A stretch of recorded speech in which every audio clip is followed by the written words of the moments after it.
My house was built in 1904. It is a single-family home, wood frame setting on a concrete block foundation. I have been living here for about 12 years. Of all the weird things that my siblings and me have seen or heard in this house, this one event is my favorite. This happened to my brother. About 10 years ago, my brother and his best friends had started a garage band playing mostly Spanish rock, alternative music, but in Spanish. His friends could only get together on Sunday afternoons. They would practice into the early evening. They would usually call it quits by 8 p.m. This was the time I usually showed up and went to bed because I worked the graveyard shift. This happened in December, so the days were shorter, and they had just finished a long session when the decision to head to someone else's house came about.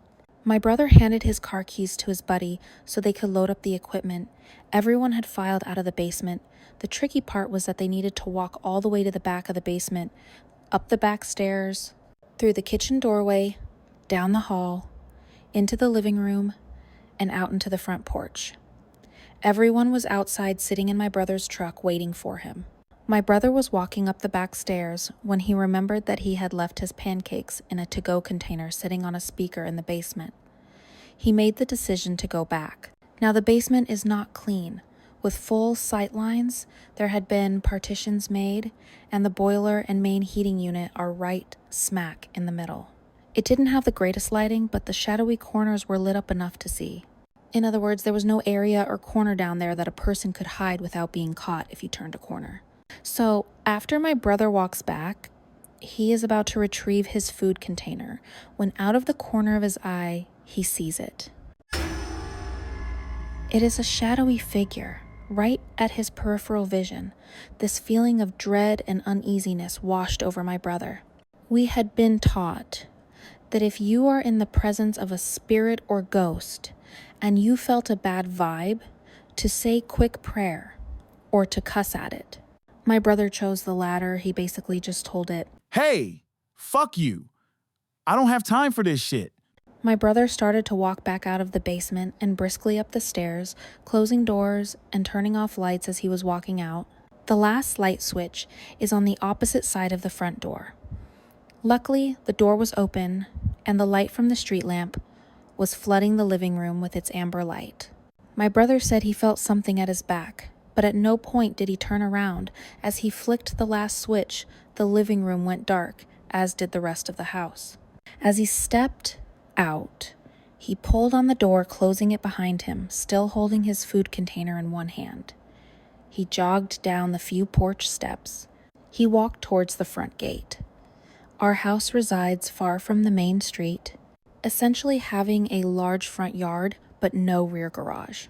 As he closed the gap between himself and his friend Aiden's truck, he kind of smiled and thought things over in his head, mad at himself for spooking out when there was no reason.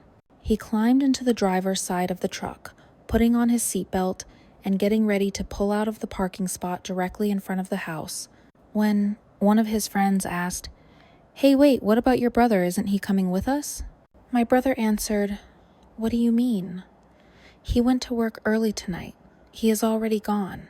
The guys all looked at each other, dumbfounded, until finally one of them asked the second question. "So then, who was walking behind you when you were leaving the house?"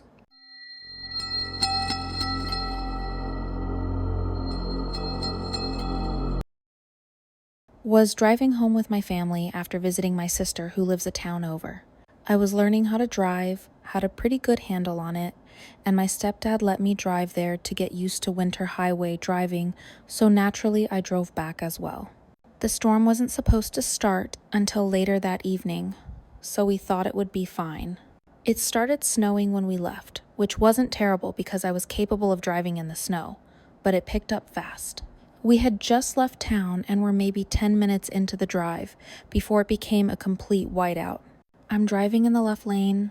It's 8 p.m., middle of January, so it's pitch black and peak winter where I live. Not to mention, these are Canadian highways. The only lights you're getting for a long stretch are going to be your headlights. I was doing my absolute best not to panic and was shocked at the level of calm I was able to muster. My stepdad was doing his best to guide me and try to find a safe place to pull over. But but the winds were blowing snow everywhere, so we couldn't see the ditches or the lines. I had two worries. One, I'm in the left lane, so if I pull over, I might not know how far exactly to go and might throw us into a ditch that's completely filled with snow. Two, I can't see the lines at all, and if I keep driving, I might not stay in the correct lane because of that. The only thing I could do was to keep driving until I was absolutely certain it was safe to pull over.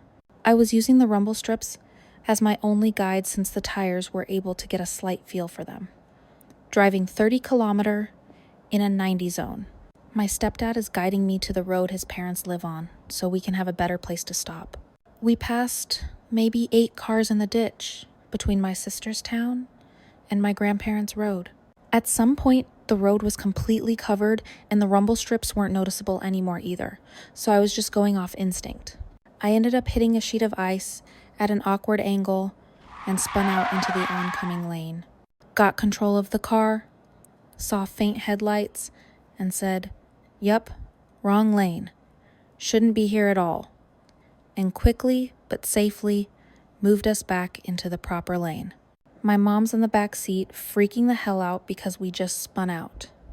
My stepdad is surprisingly less chill than me, but trying to keep his cool, doing everything he can to not grab the wheel in a panic.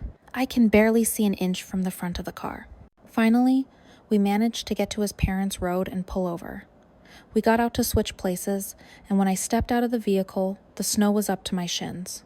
Ended up staying the night at my grandparents' house because there was no way in hell we were making it back home alive if we tried.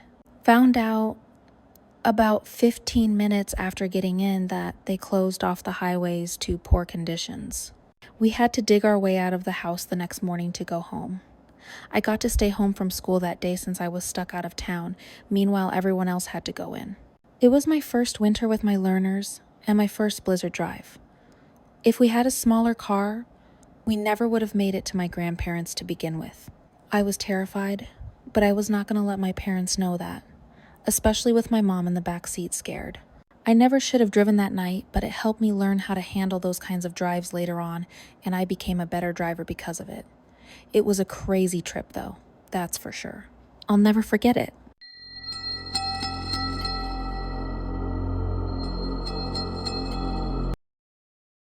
This story takes place 4 years ago, and it still haunts me to this day.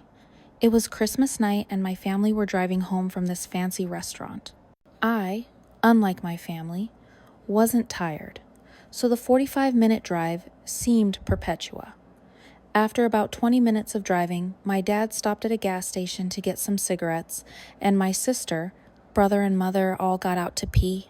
I stayed in the car as I had already gone before we left. Once they all left, I decided to play a few games on my phone. I looked at the car clock and saw that 10 minutes had passed, so I immediately wondered what was taking them so long. As soon as I peered out the car window, I saw a man staring at our car. The man startled me, as I didn't know how long he had been watching. What made it even more unnerving is that he had a plain, blank face. No expression was shown. It was hard to make out any features as it was pretty dark, and he wasn't standing in an illuminated part of the station. He was about 5'9" and looked to be middle-aged. Once he saw me notice him, he started walking towards the car, and I'd be lying to you if I said I wasn't scared. Luckily, my dad came back with the rest of the family, just as the man took a couple steps. My dad apologized and told me he had been in an argument with the cashier. I didn't care. I was just glad that my dad was with me.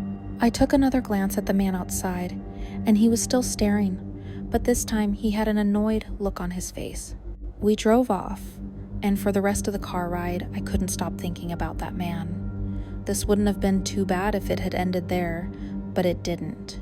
Later that night, I was watching YouTube while everyone else slept, and luckily for me, a storm was raging over us. I enjoy storms, and like to lay in bed during them. I put my phone down and just enjoyed the ambience.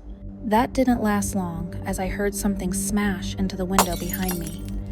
I lurched forward and nearly fell out of the bed. I thought a bird had just smashed into the window.